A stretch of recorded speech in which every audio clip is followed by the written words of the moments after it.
வணக்கம். ஆகாஷ்வாணி புதுச்சேரி செய்திச் சுருக்கம் வாசிப்பவர் மோகன் ராஜ்.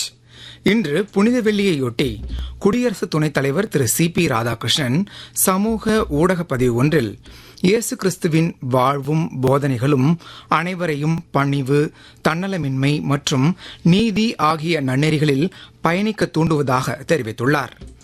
மேலும் பிரதமர் திரு நரேந்திர மோடி தமது சமூக ஊடக பதிவில் நல்லிணக்கம், கருணை மற்றும் மன்னிப்பு ஆகிய மாண்புகளை இந்த நாள் மேலும் வலுப்படுத்தட்டும் என கூறியுள்ளார். இந்தியாவின் முதல் ஃபீல்டு மார்ஷலான சாம் மானக்ஷா எம்சியின் பிறந்தநாளை முன்னிட்டு இந்திய விமானப்படை அவரை நினைவு கூர்ந்துள்ளது.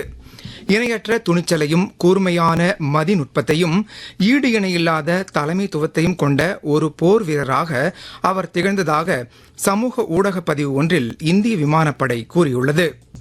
கேரளாவில் தேர்தல் பணிக்கு நியமிக்கப்பட்டுள்ள மாஹேவைச் சேர்ந்த வாக்காளர்கள் தங்களது வாக்குகளை செலுத்துவதற்காக நாளை மற்றும் நாளை மறுநாள் மாஹேவில் ஒரு சிறப்பு வசதி மையம் அமைக்கப்பட உள்ளது. படிவம் 12 வாயிலாக அஞ்சல் வாக்குப்பதிவிற்காக ஏற்கனவே விண்ணப்பித்துள்ள மற்றும் தற்போது கேரளாவில் தேர்தல் பணியில் ஈடுபட்டுள்ள அதிகாரிகள் மாஹேவில் அமைக்கப்பட உள்ள இந்த சிறப்பு வசதி மையத்தில் தங்களது வாக்குகளை செலுத்தலாம் என்று மாஹே தேர்தல் நடத்தும் அலுவலர் தெரிவித்துள்ளார்.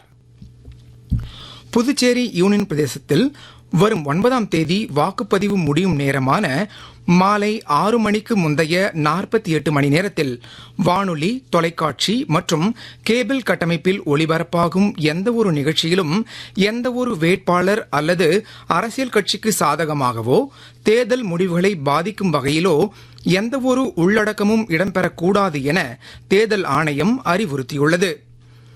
தென் தமிழக கடலோர மாவட்டங்கள் மற்றும் மேற்கு தொடர்ச்சி மலை மாவட்டங்களின் ஓரிரு இடங்களில் இடி மின்னலுடன் கூடிய லேசானது முதல் மிதமான மழை பெய்யக்கூடும் எனவும், ஏனைய தமிழகம், புதுவை மற்றும் காரைக்கால் பகுதிகளில் வறண்ட வானிலை நிலவக்கூடும் என சென்னை மண்டல வானிலை ஆய்வு மையம் தெரிவித்துள்ளது. இத்துடன் இந்த செய்திச் சுருக்கம் நிறைவு பெறுகிறது.